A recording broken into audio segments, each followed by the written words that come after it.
Initial pa lang ito, nakikita niyo yung kanilang mga pangalan at yung mga alleged violations nila, no? Iba mararangyang pamumuhay, above their means. Yung iba naman ay dahil sa substandard projects na nakita na natin at ng ICI, at yung iba din ay possible alleged tampering of documents sa kanilang mga areas. So, tuloy-tuloy ito. Sabi ko nga, pasensyahan tayo dito, no? Kung akala nila ng mga opisyales na hindi ko siseryosohin yung sinasabi ko from the very beginning, I hope this is proof that we are serious, that the President is serious about this. Okay? And we will spare nobody, top to bottom. Okay, top to bottom, we will spare no one here. No? Kay Yusek pa yan, kay former secretary, Yusek, ASEC, Direktor, RD, DE. Kailangan umayos na tong institusyon na to.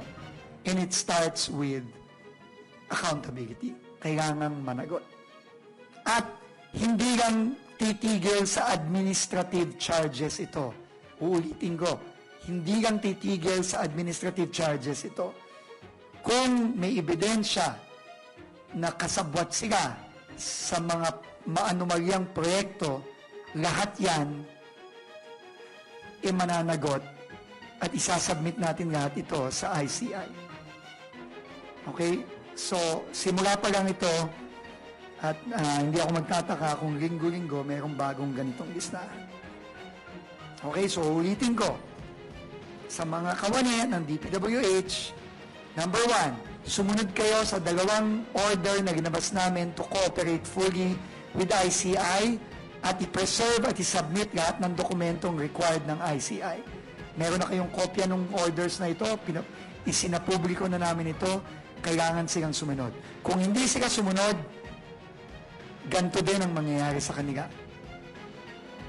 Makakasuhan sila administratively and even criminally. So, sumunod na kayo ngayon pa lang. Kung meron kayong mga nalalaman tungkol sa mga proyekto sa iba't iba nyong area, lumapit na kayo sa amin at magsalita na kayo. Huwag nyo nang hintayin yung mangyari sa inyo, yung nangyari kay Alcantara, kay Hernandez, kay Mendoza, et al. Na nung una, wala akong alam, at kumanta din pala after a few months. Huwag nyo nang hintayin na mahuli pa kayo, makasuhan pa kayo. Ang suggestion ko sa inyong lahat, lumantad na kayo, magsabi na kayo ng totoo ngayon pa lang. At kayo i-refer namin sa ICI para ang ICI na ang mag-question sa inyo, doon na kayo magsabi. Pero wag na kayo maghintay pa na umabot pa kayo dito. Masama pa kayo sa mga ganito. Kasi lahat ng mga to, i-refer na namin sa ICI. Aparte dun sa administrative charges na eventually mafa-file against them. So again, ulitin ko, kung may alam kayo, involve kayo in any way, ngayon pa lang, lumantad na kayo, magsabi na kayo ng totoo. Kasi dun at dun din tayo tutumbok, dun at dun din tayo dadating. Huwag na kayo maghintay. Lumabas na kayo ngayon. So, yun yung una, no? Second,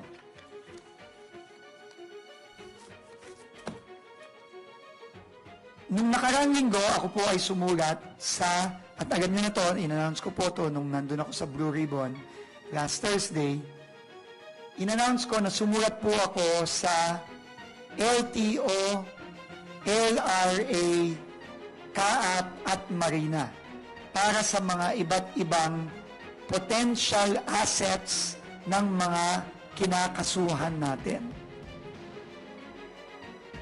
At sumagot na po ang LTO at CAAP. No, yung pong Marina at LRA, hinihintay ko pa po for sea and maritime assets as well as real property assets. Pero sumagot na po ang LTO at ang CAAP. So, uunahin ko ang LTO. Base dun sa 26 individuals na finala natin ang kaso sa Ombudsman, meron na pong sagot ang LTO at hindi ko na po ilalagay yung mga detalye ng mga sasakyan. Ito total ko na lang. But out of the 26 individuals, and these are the individuals here with their registered, no? At least yung nakapangalan sa kanila sa LTO. Pero hindi pa natin alam. Baka naman meron dito, meron silang mga kaibigan o kapamilya, pinapahanap na rin po natin. So this is just an initial list from the LTO. A total of 474 million pesos or close to 500 million pesos in vehicles registered under these names. At hindi tayo nagtataka, ang karamihan dito, ang malaki dito ay sa mga Diskaya. No, kay Sara Diskaya pa lang, 218 million na out of the 474.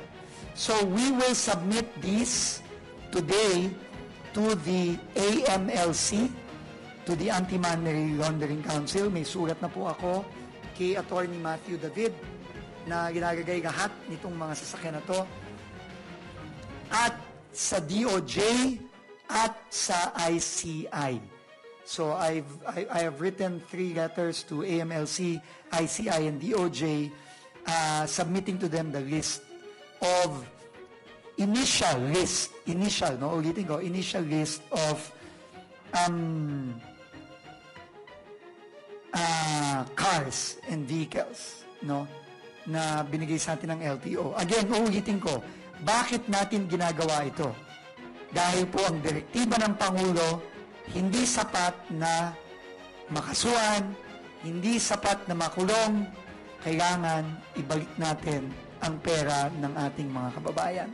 Kaya nga po, meron ng mga, I think, close to 700 accounts and insurance policies that have already been frozen through the AMLC. At ito po, nagre-request na rin tayo ng freezing. Ibig sabihin nito, hindi pwedeng ibenta. At kung merong mga kababayan tayo na nakikipag-transaction dito at gustong bumili ng mga sasakyan na ito, dito sa mga taong ito, magdalawang isip na po kayo kasi pati po kayo madadamay dito kapag binili nyo itong mga assets na ito, itong mga sasakyan na ito. Kaya po namin isinupubliko ito ngayon para i-warn na rin ng publiko na huwag kayong makikipagtransaksyon sa mga taong ito kung meron silang mga pilit na ibinebenta. Huwag nyo pong bibilin yung mga asset na yan kasi yan po ay malamang mafi-freeze na rin ng ating mga otoridad sa mga susunod na araw. Kailangan pong maibalik ang pera ng ating mga kababayan.